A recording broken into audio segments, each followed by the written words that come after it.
Okay. And sir, ನೀವು ದೊಡ್ಡ ಮನೆಗೆ ಒಂದು ಸ್ಕ್ರಿಪ್ಟ್ ಮಾಡಲೇಬೇಕು ಅಂತ ಹೇಳಿ ರೆಡಿ ಮಾಡಿ ಇಟ್ಕೊಂಡಿದ್ದಂತಹ ಅಪ್ಪು ಸರ್ಗೆ ಮಾಡಬೇಕಾದಂಥ ಒಂದು script. So if given an option sir, competition ತುಂಬಾ ಇದೆ ಇವಾಗ. ನೀವು ಮಾಡಬೇಕು ಅಂತ ಹೇಳಿದ್ರೆ ನೀವೇ ಫೈನಲೈಸ್ ಮಾಡಬೇಕಾಗತ್ತೆ. ಆ ಸ್ಕ್ರಿಪ್ಟನ್ನ ಬೇರೆ ಯಾರಿಗೆ ಮಾಡ್ಬೋದು? ದರ್ಶನ್ ಸರ್ಗೆ ಮಾಡ್ಬೋದಾ, ಇಲ್ಲ ಶಿವಣ್ಣ ಅವ್ರಿಗೆ ಮಾಡ್ಬೋದಾ, ಅಥವಾ ಯುವ ಅವ್ರಿಗೆ ಮಾಡ್ಬೋದಾ? ಯಾರಿಗೆ ನೆಕ್ಸ್ಟ್ ಆ ಒಂದು ಸ್ಕ್ರಿಪ್ಟನ್ನ ಮಾಡ್ಬೋದು ಅನ್ನೋದು ಕ್ವಶನ್ ಮಾರ್ಕು ಎಲ್ಲರ ತಲೆನೂ ಕೂಡ ಇದೆ ಸರ್. ಕ್ಲಾರಿಫಿಕೇಶನ್ ಕೊಡೋಕೆ ಸಾಧ್ಯ ಇರೋರು ನೀವು ಒಬ್ಬರೇನೆ ಸರ್. ಇಲ್ಲ, ನಾನು ಕತೆ ಮಾಡ್ಕೋತೀನಿ.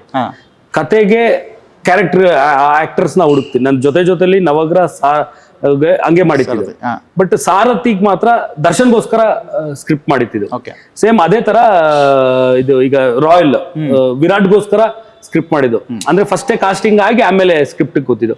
ಬಟ್ ಪುನೀತ್ ಸರ್ಗೆ ಮಾಡಿದ್ದು ಸ್ಕ್ರಿಪ್ಟ್ ಫಸ್ಟ್ ಸ್ಕ್ರಿಪ್ಟ್ ಕತೆ ಮಾಡಕ್ ಸ್ಟಾರ್ಟ್ ಮಾಡಿದ ತಕ್ಷಣ ಆ ಕ್ಯಾರೆಕ್ಟರ್ ಬಿಲ್ಡ್ ಆಗಿರೋ ರೀತಿ ನೋಡ್ತಾ ನಂಗೆ ಪುನೀತ್ ಸರ್ ಕೈಲಿ ಮಾಡ್ಸೋಣ. ಯಾಕಂದ್ರೆ ಪುನೀತ್ ಸರ್ ಇದುವರೆಗೂ ಮಾಡದೇ ಇರೋಂಥ ಪಾತ್ರ ಅಲ್ಲಿ ಬರ್ಕೊಂಡಿದೆ. ಅಂಡ್ ಅವ್ರನ್ನ ಅಪ್ರೋಚ್ ಆಗಿ ಈ ತರ ಒಂದು ಕತೆ ಮಾಡಿದೀನಿ ಸರ್, ನಿಮ್ಗೋಸ್ಕರ ನಿಮ್ಗೆ ಅದೊಂದ್ಸತಿ ನರೇಟ್ ಮಾಡ್ಬೇಕು ಅಂತ ನಾನು ಬರೀ ವಾಟ್ಸಪ್ ಕಾಲ್ ಮೆಸೇಜ್ ಹಾಕಿದೆ. ಇಮಿಡಿಯೇಟ್ 1 hour ಅವರೇ ಕಾಲ್ ಮಾಡಿದ್ರು. ದಿನಕರ್ ಬನ್ನಿ ಮಾತಾಡಿ ನೋಡೋಣ ಅಂತ ಹೇಳಿದ್ರು. ಅಂಡ್ ಒಂದಿನ ಅವ್ರನ್ನ ಮೀಟ್ ಮಾಡಿದ ತಕ್ಷಣ ಸರ್ ಈ ತರ ಒಂದು ಅನ್ಕೊಂಡಿದ್ದೀನಿ, ಸೊ ನಿಮಗ್ ಮಾಡಿದ್ರೆ ಚೆನ್ನಾಗಿರುತ್ತೆ ಅಂತ ನಾನು ಹೇಳ್ದೆ. ದಿನಕರ್ ಸೂಪರ್ ಆಗಿದೆ, ಆಕ್ಚುಲಿ ನಾನು ವೇಟ್ ಮಾಡ್ತಿದ್ದೆ ಈ ತರದೊಂದು ಸ್ಕ್ರಿಪ್ಟ್ ಮಾಡಬೇಕು ಅಂತ. ಅಂಡ್ ಇದು ನನ್ನ ಜಾನರ್ಕಿಂತ ಔಟ್ ಆಫ್ ದ ಬಾಕ್ಸ್ ಇದು. ಅಂಡ್ ನಿಮ್ ವೇ ಆಫ್ ನರೇಷನ್ ಅಂದ್ರೆ ಕಮರ್ಷಿಯಲ್ ಆಗಿ ನೀವು ತುಂಬಾ ಚೆನ್ನಾಗಿ ಹೇಳ್ತೀರಾ, ಸೊ ಅದರಿಂದ ತುಂಬಾ ಚೆನ್ನಾಗಿರುತ್ತೆ, ಮಾಡೋಣ ಅಂತೇಳಿ ಹೇಳಿದ್ರು.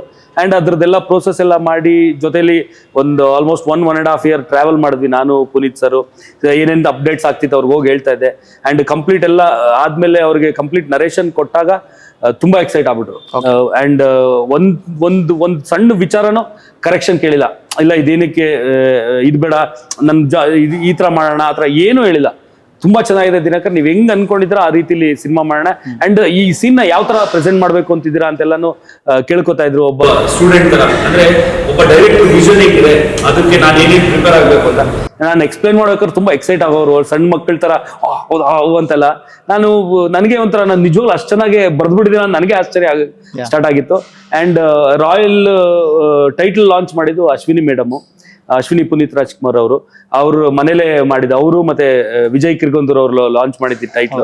ಸೊ ಆಗ ಅವ್ರ ಮನೇಲಿ ಲಾಂಚ್ ಎಲ್ಲ ಪ್ರೋಗ್ರಾಮ್ ಎಲ್ಲ ಮುಗಿದ್ಮೇಲೆ ಟಿಫನ್ ಮಾಡ್ತಾ ಕಾಫಿ ಕುಡಿತಾ ಇದ್ದಾಗ ಅವಾಗ ಅಶ್ವಿನಿ ಮೇಡಮ್ ಹೇಳಿದ್ರು, ಇಲ್ಲ ದಿನಕರ್, ಆಕ್ಚುಲಿ ಅಪ್ಪು ಅವ್ರದ್ದು ತುಂಬಾ ಎಕ್ಸೈಟ್ ಆಗ್ಬಿಟ್ಟಿದ್ರು, ನಿಮ್ಮ ಸ್ಕ್ರಿಪ್ಟ್ ತುಂಬಾ ಆಸೆ ಪಟ್ಟಿದ್ರು ನಿಮ್ದು ಅದ್ರ ಮಾಡ್ಬೇಕು ಅಂತ ಹಂಗೆ ಅಂತೆಲ್ಲ ಹೇಳಿ. ಆಮೇಲೆ ಯಾಕೆ ನೀವು ನಮ್ಮ PRK ಒಂದು ಸಿನಿಮಾ ಮಾಡಬಾರ್ದು ಅಂತಾನು ಮೇಡಮ್ ಕೇಳಿದ್ರು.